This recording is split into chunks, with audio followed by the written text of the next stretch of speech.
et la confiance. Là, Seigneur, tu dis que sera notre force. Et nous sommes dans le calme, Seigneur, parce que nous avons la confiance que tu es là au milieu de nous. Alléluia. Parce que tu nous l'as dit que là, 2 ou 3 réunis en ton nom, que tu serais là. Amen. Et ce que ta bouche dit, ton saint bras l'accomplit. Alors nous te prions pour ton serviteur, de lui donner ce mot, Seigneur, qui descend du ciel. Enfin, Seigneur, celui qui est là, puisse entendre ce mot et te rencontrer. Et à toi revient toute la gloire, agneau de Dieu. Amen. Amen. On dit Amen. Amen. Que Dieu soit béni, hein, encore une fois ce soir. Nous sommes réunis autour de la parole de Dieu. Amen. La parole de Dieu est efficace. La parole de Dieu est celle qui convainc, on l'a dit cet après-midi. Elle nous révèle, elle nous enseigne, elle nous guérit, elle nous sonde, elle nous encourage. La parole de Dieu, c'est comme ça se dit, c'est la parole de Dieu. C'est pas la parole d'un homme. La parole de Dieu est efficace. Amen. Hier, on a parlé de péché, de repentance, de conversion. On a parlé de la croix. Mais je voudrais qu'on aille ensemble derrière la croix. Je voudrais qu'on regarde ce qu'il y a derrière. Et derrière la croix, il y a quelque chose appelé une nouvelle naissance. Et je voudrais qu'on en parle un peu. Amen. À mon niveau, selon ce que j'ai reçu, mais on va en parler. Le titre du message, si je pourrais donner un titre, c'est « Christ est venu, non pour améliorer, mais pour transformer ».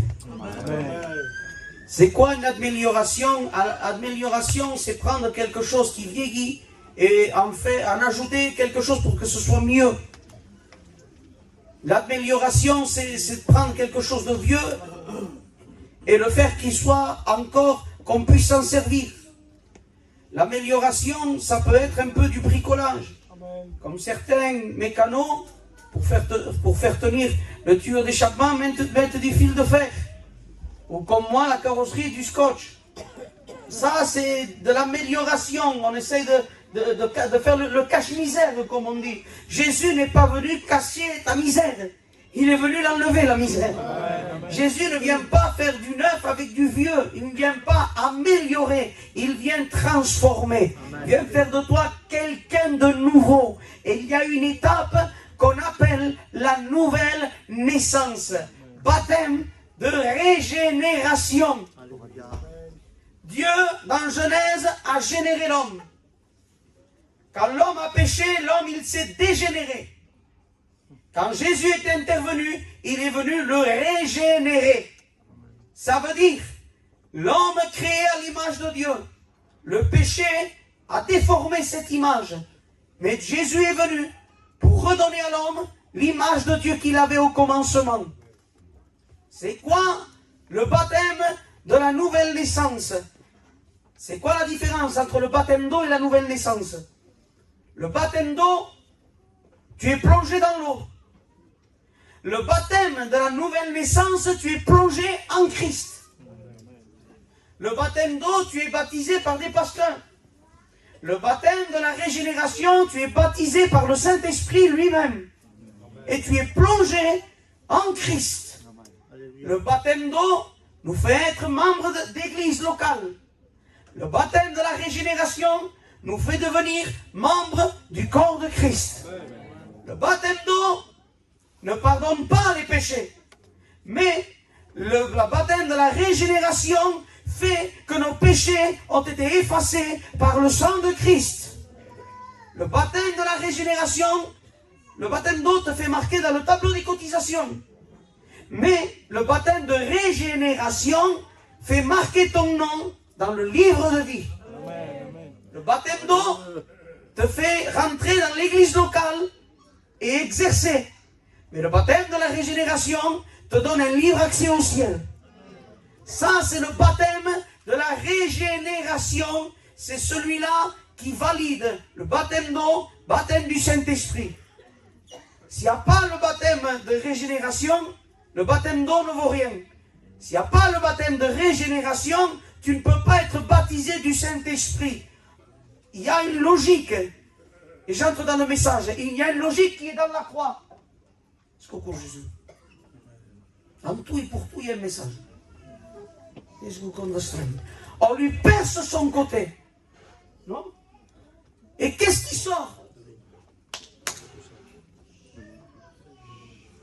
sang et de l'eau. Pas de l'eau et du sang. Du sang et de l'eau. Ça veut dire que l'eau ne passe pas avant le sang. Le baptême d'eau ne passe pas avant le sang. Le baptême d'eau, pas avant la purification. L'eau aussi, symbole du Saint-Esprit. Le baptême du Saint-Esprit ne passe pas avant le sang. Ce qui valide tout ça, c'est la régénération. Le baptême de régénération fait rentrer Christ en toi. La divinité, Père, Fils et Saint-Esprit en toi. Et tu comprends les locataires qui veulent venir chez toi? Père, Fils, Saint-Esprit en tout. Et Paul dit, ce n'est plus moi qui vis. Il a bien connu la nouvelle naissance, lui. Ce n'est plus moi qui vis, c'est Christ qui vit en moi. Amen. Tu deviens le temple de Dieu. Amen. Je vais dire qu'on paye de causes. Et si tu le crois, si tu dis que c'est bon, tu dis Amen. Je m'en vais demain, ne me faites pas garder un mauvais souvenir de la réunion. Jésus, quand il a commencé son ministère à 30 ans, tu comprends bien, c'est pas mon commencement à moi, c'est le commencement de Jésus. Et là où il passait, et là si tu es d'accord, tu dis Amen. Là où il passait, les aveugles voyaient, les boiteux marchaient, les morts ressuscitaient, les lépreux étaient purifiés, ils marchaient sur l'eau, ils multipliaient le pain, ils chassaient les démons et ils prêchaient l'évangile. Et Jean dit, il n'y aurait pas assez de livres sur la terre pour marquer tous les miracles que Jésus a fait. Mais il a bien fallu le premier. Il a bien fallu le premier. Le number one. Le premier. Donc moi, pour marquer le coup, il fait une résurrection. Pour marquer le coup, je vais direct là-bas, et je vais ressusciter Lazare direct. Pas marquer encore. Même si je prêcherai, mais rien de rien. Que quand j'ai en train de prêcher, tu vois les gens sortir peu à peu. Mais si dans mon ministère, je fais une résurrection, tout ensemble en même temps. Pas parce que je prêche bien l'évangile, parce que j'ai fait une résurrection. Que j'ai fait. J'ai prié, Dieu a ressuscité quelqu'un. Mais là, Jésus ne commence pas par une résurrection. Commence pas par un aveugle qui voit. Il commence à Cana en Galilée, assis dans un mariage. Le premier miracle de Jésus dans un mariage. Bizarre, hein? Oui, mais mariage selon la Bible. Si, mais Jésus là, parce que Jésus allait dans des mariages faits selon la loi de Dieu. Ça fait tout vite. Hein? Mais prends pas Jésus comme excuse pour faire ce que tu veux. Respecte-le un peu. Il entre là-bas et il se met dans un coin. Le maître de l'univers, le roi des rois, Seigneur des seigneurs, créateur du ciel et de la terre, assis dans un coin et il ne fait pas de bruit. Jésus savait être spectaculaire, mais il savait être discret. Amen. Et là, que passe? Le mariage se fait, et pardon, s'il y a du deuil, il manquait le vin. Pour nous, s'il manque le vin, s'il manque le vin au mon casament, c'est le motif de faire partir les gens. Bon, uiteu, la festa és acabada, ja pots més veure, si podem anar a la casa. Mais pour Israël, pour les Juifs, manquer de vin, c'était grave. Parce que le mariage durait 7 jours, et il fallait qu'il y ait à boire pendant 7 jours. Sinon, le mariage ne se faisait pas. Sinon, le mariage ne pouvait pas se terminer, parce que le vin était une symbolique de la joie. Ça veut dire que le vin du commencement à la fin du mariage voulait dire la joie du commencement à la fin de leur vie. Et là, le vin manque. On ne peut pas arrêter le mariage. On ne peut pas terminer. Comment on fait? Je ne sais pas pourquoi. Ils vont voir Jésus. C'était pas lui qu'on devait aller voir. C'était le père du marié, l'organisateur du mariage. C'était lui qu'il fallait voir. Ils vont voir Jésus parce qu'ils savent qu'il a la solution à tous les problèmes. Jésus, il y a un problème. Il n'y a pas le vin. On ne peut pas terminer.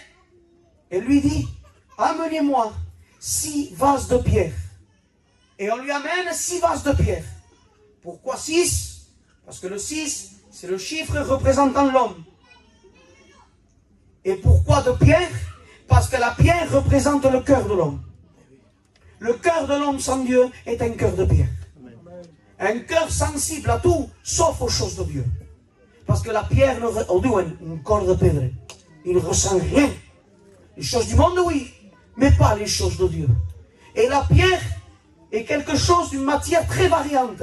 Tu la mets dans le froid, elle est glacée. Tu la mets dans le chaud, elle est brûlante. Et le cœur de l'homme est très, très, très changeant. Aujourd'hui, il t'aime, c'est ton meilleur ami, et le lendemain, c'est ton pire ennemi. Le cœur de l'homme est changeant. Alors que Dieu, la Bible dit pour Dieu, il y a en lui aucune onde de variation. Dieu ne change pas.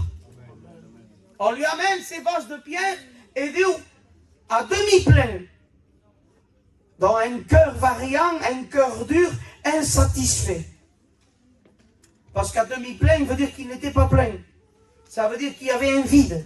Ça veut dire qu'il y avait un manque. Il y a combien le cœur de Dieu, le cœur de l'homme sans Dieu est un cœur vide, qu'on essaye de remplir avec les joies de ce monde, qu'on essaye de remplir avec les distractions du monde. Mais on a l'impression que plus on fait et que moins on a. La Bible parle de citernes crevassées qui ne retiennent pas l'eau. C'est ton cœur sans Jésus. Tu as beau vouloir t'amuser, même faire des voyages, changer de pays, changer de meubles, de voitures ou de maison, ton cœur est insatisfait. Parce que c'est pas l'entour qu'il faut qu'il change, c'est toi.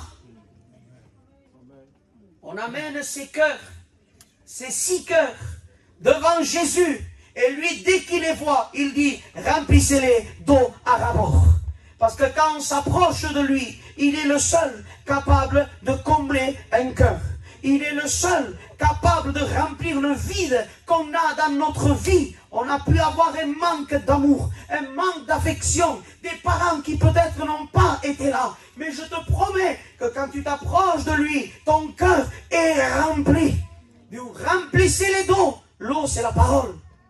Il veut remplir ton cœur de sa parole. Et la parole de Dieu, elle dit, je ne mettrai pas dehors celui qui vient à moi. Si le Christ vous a franchi, vous serez réellement libre. N'a-t-il pas dit, venez à moi, vous tous qui êtes fatigués et chargés?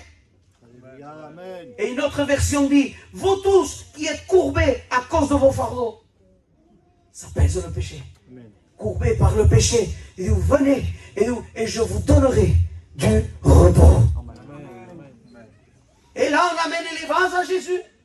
Et on remplit les vases d'eau. Et c'est fait. Mais il y a quelque chose qui se passe. Pas à l'extérieur, mais à l'intérieur du vase.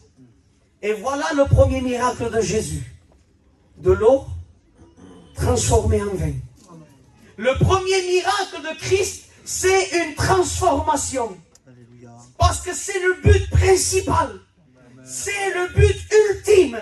Ce pourquoi il est venu. Ce pourquoi il est mort. Pas simplement pour délivrer. Pas simplement pour chasser les démons des corps. Pas simplement pour guérir d'une maladie. Parce qu'on peut avoir tout ça et être perdu et aller en enfer.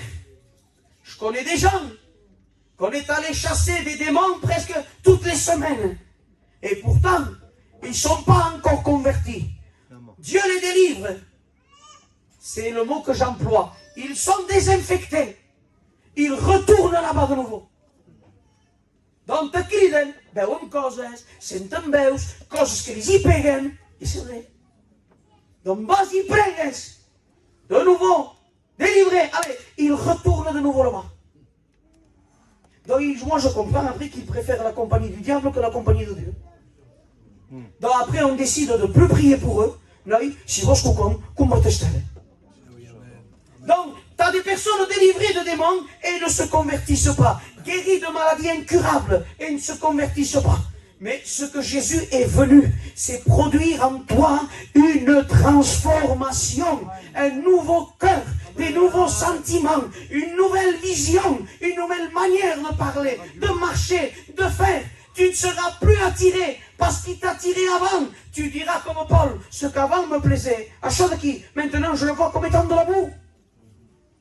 Mais ça n'a pas changé. C'est toujours les mêmes choses. Qu'est-ce qui a changé? C'est que tu as reçu le Christ dans ta vie. Tu es né de nouveau. Tu n'as plus la même vision. Tu vois les choses comme elles sont réellement. Et l'ont transformé en vin. Donc c'était les mêmes vases, mais à l'intérieur, quelque chose s'est passé. La conversion, les frères. C'est pas juste une affaire de cambiar de manière de se vestir. C'est pas juste une affaire d'enlever un pendant ou de changer de coupe de cheveux ou faire une voiture mais discrète. C'est pas juste ça. C'est pas juste une amélioration extérieure. C'est une transformation à l'intérieur. Ton être n'est plus le même. Ton intérieur est complètement transformé. Dans le vase était le même, mais à l'intérieur, il était changé. Et parce qu'il était changé, on devait changer aussi son nom. Tu ne pouvais plus appeler ce vase d'eau. Parce qu'il n'était plus rempli d'eau. Fallait que tu lui dises un vase de vin. Parce que l'intérieur a été changé, le nom a changé. Et quand ton intérieur a changé, ton nom va changer. Et il vous a été donné le pouvoir de devenir enfant de Dieu. Parce que quand l'intérieur est transformé, ton nom change. Tu n'es plus l'alcoolique, le drogué, le dépressif, le méchant, le menteur, le trompeur, le voleur. Tu deviens chrétien, petit Christ, enfant de Dieu, membre du corps de Jésus, rempli du Saint-Esprit. Tu changes de nom. Amen. Amen. Je te raconte un témoignage. Amen. Je ne regarde pas la télé. Parce que je n'ai pas le temps. Mais un jour, je suis tombé sur un reportage de maladie un peu rare. Et il y avait un petit garçon qui avait 13 ans. Et il avait un dérèglement dans les ondes électriques du cerveau. Le cerveau a des chocs électriques toutes les 3 secondes. Mais lui, ça s'était déréglé. Et parce que c'était déréglé, le cerveau ne croissait pas comme il devait croître. Donc déjà là, les frères, il y a un message. Le dérèglement empêche une bonne croissance. Et il avait 13 ans, mais le cerveau il en tenait 13. Donc on l'amène dans un médecin spécial et on va le traiter. Dans une école spéciale, des professeurs spéciaux, avec des exercices esprits pour lui. Et on lui apprend. Et on le gère, et on le soigne, on lui donne un traitement. Et en un an, il a rattrapé 10 ans de retard. Quand ils font un an après, ils font ça, un an après, tu vois le petit qui ne savait pas parler, qui ne savait pas lire, qui ne savait pas compter, qui ne savait pas marcher, tu le vois debout, en train d'écrire, en train de parler, en train de s'amuser, comme un enfant normal, et c'est un miracle. Rattraper 10 ans en un an. Et c'est un miracle. Et le professeur, tout fier, parle et dit, il y a eu une amélioration parce qu'on lui a fait rattraper 10 ans en un an. Mais, si on ne continue pas le traitement, si on ne continue pas de le soigner, si on ne continue pas de le traiter, son cerveau de nouveau va dégénérer. Il avait été amélioré, mais pas guéri. Et tu as des personnes qui veulent s'améliorer à coup de réunion, à coup de cantique, à coup de prédication. Mais si Jésus n'intervient pas, la maladie sera toujours là. Tu pourras t'améliorer, mais tu ne seras pas transformé. Jésus vient et il veut arracher ce péché dans ton cœur. Il te propose une transformation. Et le sang de Jésus est le meilleur traitement. La nouvelle naissance. Un être nouveau. Tu meurs en Christ. Tu ressuscites avec lui. Tu n'es plus la même personne. Tes désirs se portent vers Dieu. Tes désirs se portent dans la prière. Tes désirs se portent dans la communion. Tes désirs se portent dans sa parole. Oh, avant tu avais une oreille. C'est gitanus. Et on a tous une oreille pour la musique. Nous, on est une famille tous chrétiens, la noia té un any, ningú li ha pres, balla quan se música. De debò que ningú li ha pres, ho fem pas això a casa. Mes neveux, c'est moi leur artiste. Perquè els germans fiquen que jo tot el dia a YouTube. Hasta, mon nebot me copia, fa jo quan preixi, me copia mon nebot. Donc, ça y est pas à la maison, ça. Mais, voilà, ils apprennent. C'est dans la gêne. C'est comme ça. Moi, je te dis, ce qu'on a besoin, ce n'est pas d'écouter ces chants du monde qui nous est plaisé avant. Maintenant, nous ne toucherons plus. On n'aura pas besoin de ces chants. Ce qu'on voudra, nous, c'est mal chanter, mais un cantique qui sort de la Bible. Ce qu'on voudra, nous, c'est peut-être mal parler, mais des paroles qui sortent de la Bible. On n'aura besoin que de la communion avec lui. On aura besoin de lui. Dina, soupa, zmouza, tout le Christou. La parole de Dieu. On n'a besoin que de lui. Il est notre pain quotidien. Je n'ai besoin que de Jésus. Treu-moi, fais de pression. Enlève-le-moi. Je ne peux pas vivre 14 ans. Je vais dans une réunion à 14 ans. Je vois mon père prêcher. Je rencontre le Christ. Et 18 ans, presque 19 ans après, je me trouve ici à Arles. Et maintenant, je prêche le même Christ que j'ai entendu mon père prêcher. Je suis devenu accro à Jésus. J'ai besoin de lui. Tu peux me mettre n'importe où. D'ailleurs, partout où je vais, j'emporte la Bible. En ik zo'n foto jou, nou we Walt Disney tenia la Bíblia llegida dins el tren. Partout où je vais, m'acclame la Bible. Partout où je vais, j'ai besoin de lui. Partout où je vais, il est mon oxygène. Jésus doit être notre oxygène. Jésus a fait que... Mais tout nous prêche, tout nous parle.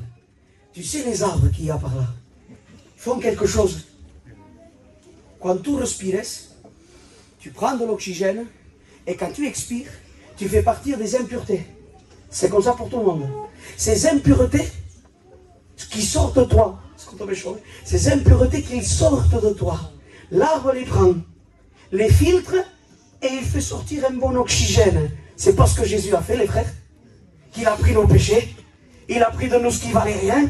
Et qu'est-ce qu'il nous a offert? Il nous a offert la grâce de Dieu. Il nous a offert le pardon de nos péchés. Que Dieu soit béni. Amen. Alors les frères, je voudrais te parler de quelqu'un. Ikabi. Quelqu'un qui normalement avait tout pour être le candidat de l'église. Si tenim un jove així dins une église, on le fait monter à Gien direct. C'était l'avenir du peuple. L'avenir de la religion. L'avenir du pharisianisme. Imagine pas. Quand Nicodème et Gamaliel se voyaient, les anciens se parlent sempre. Donc, Gamaliel, Nicodème, que Nicodème s'enveja. Seria bé que hi hagi joves que s'aixequin. Joves que facin com nosaltres, que fiquin en valor la paraula, pas que se desreglin, que fiquin el modernisme dans l'église. Joves que guarden la paraula. I se parlaven Nicodème i Gamaliel, i se m'acolvet Gamaliel. En hi ha un, em conec un jo, i just hi vaig passer un petit jeune, a Toulouse aquest. Ah, com se diu, és el teu candidat? És el meu candidat? Com se diu? Ei, sol de taxa. Il grandit à mes pieds. És el meu candidat. I tu promets aquest, ja va venir. Ei, no seguirà. Supporte pas les fausses doctrines. Supporte pas ce qui est faux. Dès qu'il voit quelque chose de faux, il se met en rage. Je dois le calmer tout. Lui, il a un bon avenir. Lui, il observe la loi à la perfection. Aucun défaut. Il vient d'une tribu de Benjamin. Il est spécial. Tel appel que Jovet. Et Paul, plus tard, Saul de Tarse, grandit et devint le grand pharisien qu'on attendait de lui. Paul payait la dîme. Saul jeûnait. Saul, quand il y avait un besoin de rétablir quelque chose, on l'envoyait à lui. La preuve que quand les apôtres commençaient à prêcher, c'est lui qu'on envoie régler le cas. Tu le fais à quelqu'un que tu as confiance. Una église va mal, és a punt de tancar. Enviaràs pas en aquí? Enviaràs la que veus capable de rétablir. Mais ils envoyaient lui. Saul, extérieurement, Saul était un vase parfait, orné, redoutable, le champion, le candidat de l'église. Mais si on jetait un coup d'œil dans le vase, si el fores per morir, prega, don l'ofranda, coneix la Bible, en sap molt aquest noi, mais lui ha molt dins el que hi ha dins, dans le cœur. Qu'est-ce qu'il y a dedans? Diu, sol, respirer le meurtre et la menace. C'est-à-dire qu'à l'extérieur, c'était le candidat véritable, mais à l'intérieur, Paul était un meurtrier, était un assassin. Parce qu'il avait l'apparence de la religion. Parce que la religion l'avait formaté. La religion l'avait formaté. Quand c'est Chine, quand c'est Chine, quand c'est fait, quand c'est sévère, il sort, et des panneaux interdits partout. Ça, c'est la religion. Mais Saul respirait le meurtre et la menace. Il jeûnait, il priait, il lisait, il enseignait, et Saul était perdu. Ça veut dire que tu peux te gaver de réunions. Ça veut dire que tu peux écouter les meilleurs prédicateurs. Et tu peux dire, m'agrada pas ce qu'un œil. Et je passe comme qu'un. T'as le droit. Oh, j'aurais pas dit ça, moi. J'aurais dit comme ça, c'est mieux. Tu peux m'enseigner à prêcher et tout si tu veux. Mais Saul, malgré tout ce qu'il savait, malgré tout ce qu'il pouvait, eh bien, son intérieur était pourri. On n'a pas besoin de se gaver de réunions. On n'a pas besoin de se gaver de pratiques religieuses. On n'a pas échangé la religion catholique pour la religion évangélique. C'est pas ça. Il y a besoin que dans ton apparence extérieure, il y ait quelque chose qui se passe à l'intérieur. Une transformation, un bouleversement, un changement. Et Dieu attendait Saul au chemin de Damas. Parce que je bénis Dieu. Dieu veut prendre un rendez-vous avec toi.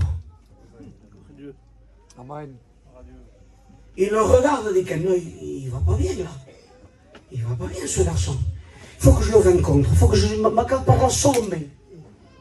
Et Paul, dans la rage, tout content d'avoir les papiers pour aller faire du mal autour de lui, parce qu'il voulait mettre tous les chrétiens en prison, alors il va, la Bible nous passe. Faites attention à ça. La Bible nous passe. Mais c'est sûr, Paul était sur un cheval. C'est sûr. Pourquoi c'est sûr? Parce qu'il avait 300 km à faire et il allait dans une mentalité de guerre. Il n'ira pas en guerre sur un âne. C'est sûr et certain. Saul de Tarse était sur son cheval et il allait à Damas pour persécuter les chrétiens. Sourd.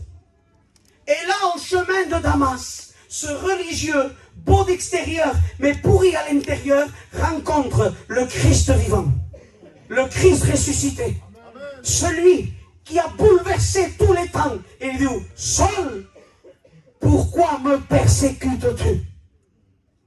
T'imagines quina paraula dura per cucús que se creia servir Déu? Et il se creia servir Déu. C'est comme nous les frères. S'il y a quelqu'un par là qui vient prêcher les fausses doctrines dans la maison, mais on va se lever comme des lions. Si cucús venen dins de les vostres cases et vous prêchez des choses qui ne sont pas de la Bible, des fausses doctrines qui ne valent rien, mais les pasteurs vont se lever comme des lions et ils vont le chasser. Parce qu'on n'accepte pas les fausses doctrines.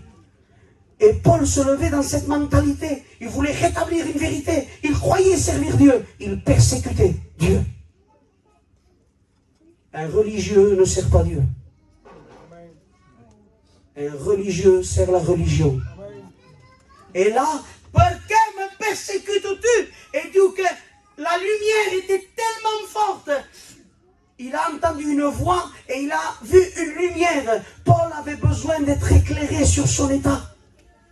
Paul avait besoin que la lumière de l'évangile resplendisse et lui montre ce qu'il est en réalité. Parce qu'il disait servir Dieu, mais en réalité, c'était un chien enragé. On ne pouvait pas lui parler, on ne pouvait pas le conseiller. Dès qu'on parlait avec lui, il était en rage. Mais comment c'est possible qu'on se dise agneau et qu'on réagisse comme un loup?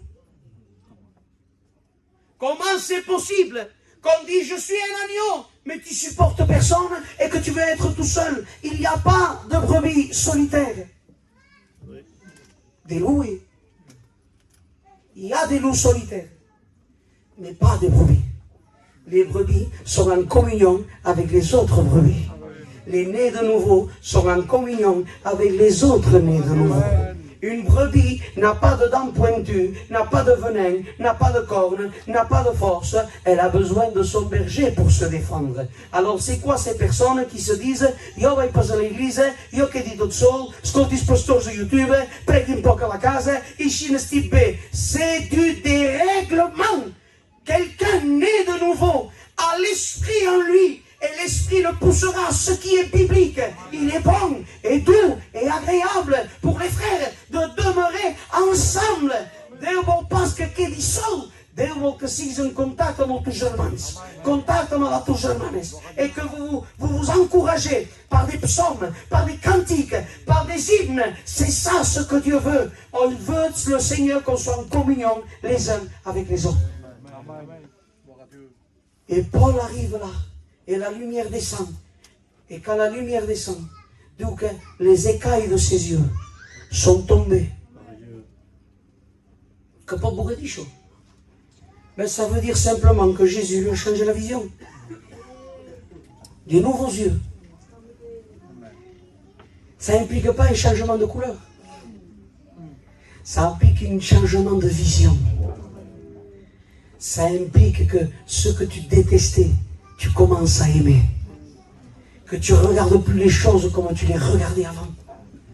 Espace, la nouvelle naissance, espace, tu poses en droit, pour passe, aïe non, ah chaud, ah, non, ça c'est franchement de passion.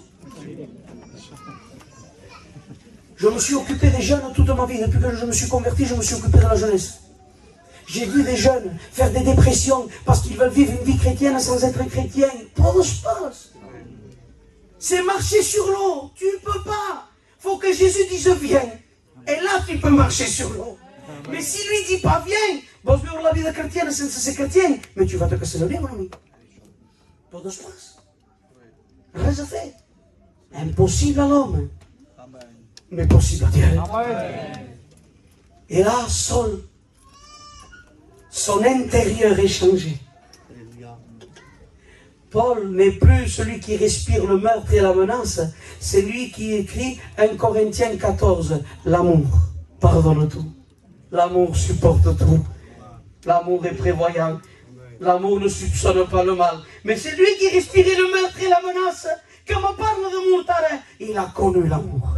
Il a connu le véritable amour. Son cœur a été transformé. Son intérieur a été transformé. Et parce que l'intérieur a été transformé, le nom a changé. Tu ne t'appelleras plus Saul, mais tu t'appelleras maintenant Paul. Parce que quand il change l'intérieur, il change le nom. Saul veut dire la que commande, la que veut ses chefs. Celui qui demande, qui fait faire aux autres ce qu'il veut. Saul. Mais tu sais ce que veut dire Paul? On dit petit, humilié.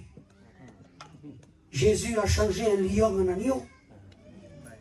Et là, ce Paul, l'apôtre Saint Paul, lui qui était persécuteur d'église, parce que son intérieur a changé, est devenu un créateur d'église. Lui qui était contre Jésus, est devenu celui qui a prêché Jésus sur la terre entière. Lui qui persécutait les chrétiens, il écrit « Je pleure à votre sujet ». Lui qui mettait les autres en prison, s'est vu lui en prison parce qu'il a prêché l'évangile. Parce qu'il a été changé. Il a été né de nouveau. Et quand on est né de nouveau, on n'est plus la même personne.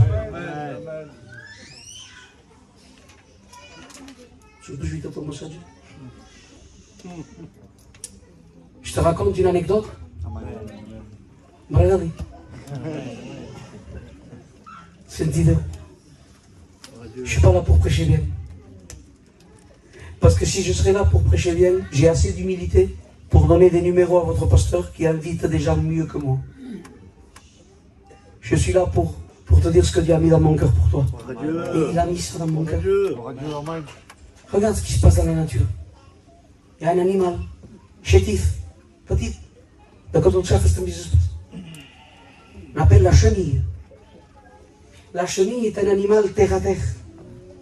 Il marche sur la boue, marche sur la poussière, c'est la proie de tout le monde, la chenille. C'est pareil. À un moment donné dans sa vie, l'instinct lui dit de monter sur un arbre, d'aller vers le bois. Comme ça, tu vas comprendre plus. L'instinct lui dit d'aller vers le bois. Et là, dans le bois, il commence à s'y attacher. Et là sort une matière qu'on appelle la chrysalide. Et il commence à s'enfermer à l'intérieur. On ne le voit plus. Il est enfermé. Il est en Christ. On ne le voit plus. Tu ne sais pas comment il est. Il est là. Et tu ne vois rien, toi. Whitehead, tu ne vois rien. Tu vois quelque chose qui ressemble à ça à peu près. C'est un rochon à peu près. Et tu ne vois rien. C'est blanc. Tu ne vois rien. Mais à l'intérieur, lui, il est en train de se transformer. Il y a quelque chose qui se passe à l'intérieur. Des ailes sont en train de pousser. Les couleurs sont en train de changer. Les yeux sont en train de changer. Et là, peu à peu, tu vois que la chrysalide commence à se briser, à se casser. Toi, tu voudrais l'aider. Mais quand tu l'aides, tu le tues. Parce que la nouvelle naissance n'est pas produite par un effort humain. Amen. Ne peut pas aider la nouvelle naissance. Et là, qu'est-ce qui se passe? Il commence à pousser, fortifie ses ailes, il pousse. Et là, c'était une chenille qui est rentrée. Et c'est un autre animal qui sort. C'est plus un animal de la terre. C'est un animal maintenant qui vole. Il avait des couleurs pas jolies. Maintenant, il est plein de couleurs. Il a un autre regard. Il a un autre instinct. Et parce qu'il a été transformé, il change aussi de nom. Ce n'est plus une chenille, il devient papillon. Ce n'est plus un animal de la terre, il devient un animal qui vole. Amen. Vous êtes des gens de la cité, vous êtes maintenant des gens de la cité des cieux. On n'est plus des gens qui sont attachés à la terre. Notre nature a changé. On n'est plus une nature terrestre. On devient une nature du ciel. On est né de lui. On est quelqu'un qui attend qu'à lui. Et ça, on le prêchera demain. La dernière étape. Et là, on attend son retour. On attend qu'il vienne. On attend de la fidélité. Parce que maintenant, on a le Saint-Esprit en nous. Le Saint-Esprit qui nous met cet espoir. Que passe ce qu'il passe. Malgré les deuils, les difficultés, les tempêtes, les injustices. L'Esprit de Dieu nous dit, avance, c'est bientôt fini. Avance, c'est bientôt la fin. Tu as le droit de rentrer. Tu es né de nouveau. À un signal donné. Toi aussi, tu partiras. Tu as le vêtement blanc. Tu es né de nouveau. Nicodème. Nicodème, le cousin. On l'aurait fait enseigner à JN, Nicodème. On aurait fait des séminaires avec lui. Et Jésus aurait été. Si tu ne nais de nouveau.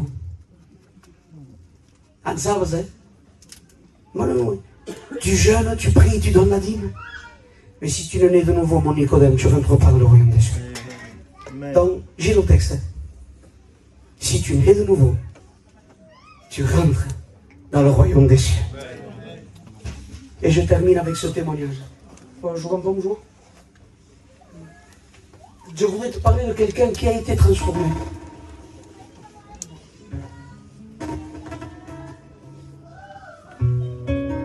C'est un jeune qui a reçu une éducation chrétienne d'un père qui était vraiment un vrai pasteur.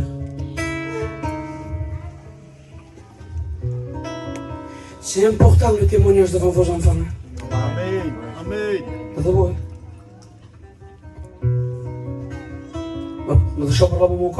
Amen. J'aurais beaucoup à dire sur l'éducation des chrétiens sur les enfants. Mais je ne peux pas le prêcher encore ça. Tant que je n'ai pas d'enfant, je ne le prêcherai pas. Faut pas se prêcher chaud. Mais j'aurais beaucoup à dire sur les parents qui murmurent les pasteurs dans la maison devant leurs enfants. Que fora fanno il sanzi la casa ascoltano cose demoni vai in casamenti tu cose così. Tes enfants te voient, c'est des éponges, ils prennent tout. Mais lui a eu une bonne éducation d'un père pasteur de bon. Mais malgré ça, parce que la nouvelle naissance n'est pas un héritage génétique. Io sono gitano perché il mio padre è gitano, quand mon joie est gitano, il y a montagne, 5 gitanos. Des fois, il m'arrive de prêcher et un veille me dit, oi, ça se fait le ton père. C'est un peu de joyau.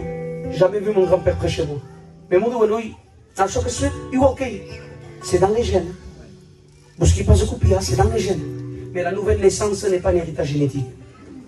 C'est une rencontre personnelle.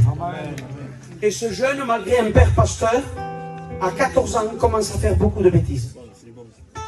À 14 ans, il commence pardon pour le sens, mais à faire la vie, à fumer de cette drogue, à prendre des cachets. Et à 14 ans, il a commencé à se piquer à l'héroïne. 14 ans. Il a reconverti de 14 ans. Et là, à 14 ans, pardon, je m'excuse d'être cru, hein, mais pour nous lui faire quelque chose. Le gramme d'héroïne coûterait aujourd'hui 300 €. Donc il était obligé de voler. Parce que l'héroïne, on tombe plus accro que d'autres choses. Donc chourava las voitures, chourava las casas. Il était pas plus grand que moi. Il faisait 40 kilos, il passait partout. Passava par les fenêtres, se douvait. Et il arrivait à voler. Même des fois, son père dormait devant la porte pour l'empêcher de sortir. Il grimpait, se douvait, et il arrivait à passer quand même. Le péché nous rend audacieux. Et ce jeune de 14 ans se piquait. À 14 ans, il se piquait à l'héroïne. Cada dia. Il m'expliquait une fois que dans son paquet de tabac, c'était plus des cigarettes qu'il y avait. Era tabac à cette drogue. Il fumait que ça. Et les cachets, bon, n'en parle même pas. Un jour, il achète ce qu'il doit acheter, il se met à mon casa, mon compagne, pour me refaire ce que tu as de faire, non? Et ils entendent la police. Qu'est-ce qu'ils font? Ils passent par la fenêtre et ils sautent du premier étage. Le premier se résectionne bien, mais le jeune en question tombe et se casse la jambe. Et comme je dis à chaque fois, je bénis Dieu pour ces jambes cassées. Parce que c'est malheureux, mais des fois, il y a besoin qu'il y ait de la casse pour que Dieu nous parle. Amen. Des fois, il faut passer par une maladie, pour un deuil, par un problème, pour que Dieu nous parle. On pourrait se convertir quand tout va bien, que tout le monde est en santé, que la case est top bavé. Non, on est tellement méchants que nous avons un problème de range pour s'y la capa de. Et là, bien sûr, avec son plâtre à la main, mais toujours, ses amis lui amenaient la drogue. Li portaven les seringues, li portaven la droga a dins de la casa. Saps com feien? I va a la reunió. El seu pare ho agafa amb la carreta et il l'amène à la réunion. Et là, dans la réunion, un ancien de chez nous ne savait pas lire, ne savait pas écrire. Pour faire ses messages, il faisait des dessins. Peut faire Bartimée, faire une lunette. Peut faire un paralytique de Sinamuna Kane. Il jouait à la guitare avec 3 cordes. Ne savait pas parler français. Il était habillé de toutes les couleurs, tenait pas parole. Mais qu'est-ce qu'il était rempli du Saint-Esprit. Je bénis Dieu pour nos anciens. Quand ils ont commencé, ils n'ont peut-être pas la connaissance qu'on a nous aujourd'hui, mais on n'a pas le même cœur qu'ils avaient. C'est pas strach à la mode de Christophe. Bénis Dieu pour les anciens qu'on a eus. Et là, l'ancien prêche. Et que prêche? Ce que moi j'appelle la bombe nucléaire de la Bible. Il prêche Jean 3,16. Car Dieu a tant aimé le monde. Il a donné son Fils unique. Et que quiconque, n'importe qui, croise en lui, ne périsse pas, mais qu'il ait la vie éternelle en Jésus-Christ. Il prêche, venez à moi, vous qui êtes chargés et fatigués. Et là, le jeune, sur sa chaise roulante, avec son héroïne dans la poche, le Saint-Esprit descend sur lui.